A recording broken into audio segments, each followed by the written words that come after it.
Bonjour Cyril Charpentier. Bonjour. Alors, vous êtes notre auteur du guide Petit Futé Taïwan et vous avez plein de bons plans à donner à nos lecteurs, à commencer par les visites et les balades, je crois. Eh ben, tout à fait. Alors, faut savoir que Taïwan, c'est un pays formidable pour tout ce qui est randonnée, etc., parce qu'il y a beaucoup de montagnes, de forêts, de jungles. Mais il y a une balade que j'ai particulièrement aimée et qui est très facile à faire depuis la capitale, depuis Taipei. Il suffit de prendre un bus jusqu'à la ville qui s'appelle Keelung, et après un petit train qui vous emmène au début d'une vallée magnifique, très encaissée, avec la jolie rivière de la Keelung. Et là, il y a plusieurs petits villages assez typiques, à dimension assez humaine, ce qui est assez rare à Taïwan, qui est un pays très dense.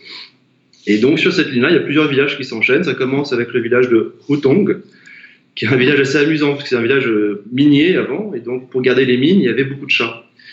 Et donc, les mines ont fermé depuis quelques années, mais les chats, eux, se sont multipliés. Donc, ça s'appelle le village des chats. Il y a des chats partout. Il y en a des centaines qui se baladent, qui viennent jouer, etc. Ils sont Donc, gentils, c'est les un bon. chats, ça va, ils griffent pas. Ils sont très gentils, ils griffent pas, ils sont très habitués. C'est un peu le côté kawaii qu'aiment bien les Taïwanais. Donc, Ah, les gens viennent prendre des selfies, etc. C'est assez amusant. Et puis, on continue sur la ligne avec un billet de train qu'on peut acheter pour la journée. Donc, on s'arrête quand on veut, on reprend le train quand on veut. C'est assez pratique.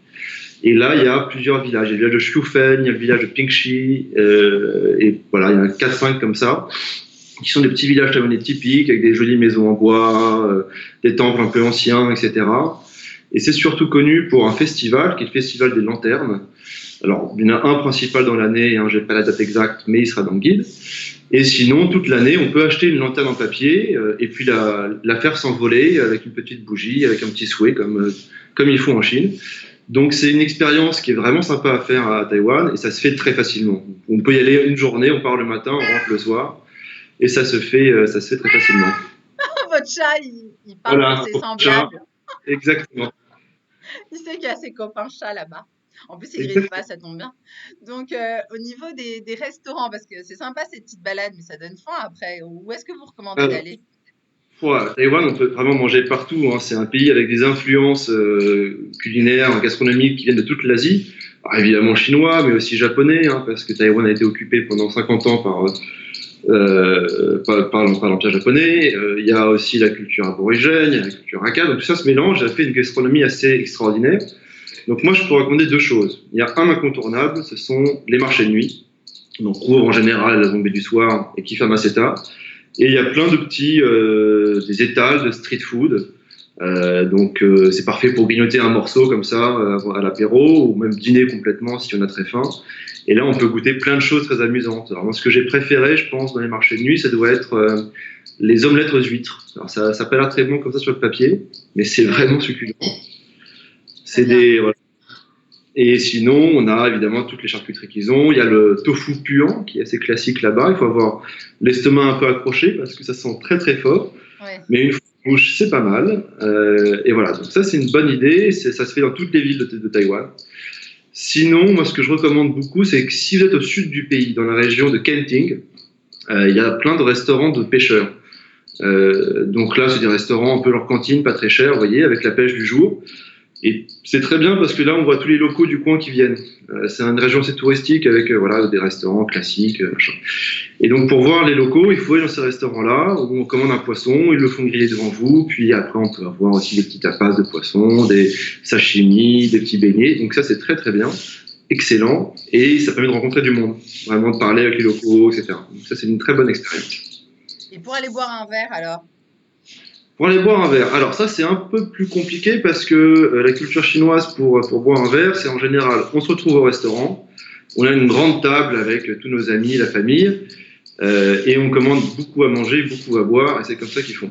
Donc quand on voyage tout seul ou quand on voyage à deux ou trois, ça peut être un peu intimidant d'avoir une table géante juste pour soi. Donc ce que je conseille, ce sont les izakawa. C'est une tradition japonaise. C'est des petits bars à tapas, voilà, tapas japonais si on veut. Les Euh, izakaya, c'est ça? Izakaya, Oui, exactement. voilà. Ouais. Donc ça, on commande des petites bouchées, donc c'est des poissons crus, des salades. Votre chat, il est bavard. Mon chat est très bavard. Mon chat est très bavard. Il a beaucoup de choses à dire. Euh, donc voilà. Et donc on peut faire ça. C'est en général des petits bars assez intimistes où on peut pareil faire des rencontres, parler avec les gens. Et ça coûte pas très cher et on mange très bien en général. Et surtout, voilà, c'est une ambiance qui est un peu plus conviviale puisque les gens se mélangent beaucoup plus facilement que dans les grands restaurants classiques où là, Mhm, c'est vraiment des tables qui sont un peu, c'est compliqué d'aller voir des gens et discuter. mhm. Et on en trouve un peu partout finalement, des Non, izakayas. surtout dans les grandes villes. C'est vrai que dans les petits bleds de campagne, ça, de toute façon, il n'y a pas vraiment de bar dans ces bleds-là.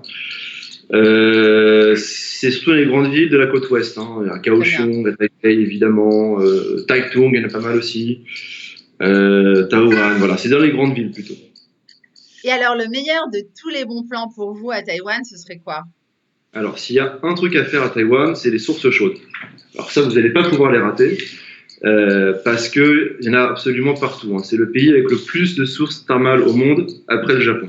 D'ailleurs, ce sont les Japonais qui ont amené la tradition de faire des bains thermaux, qui s'appellent l'onsen.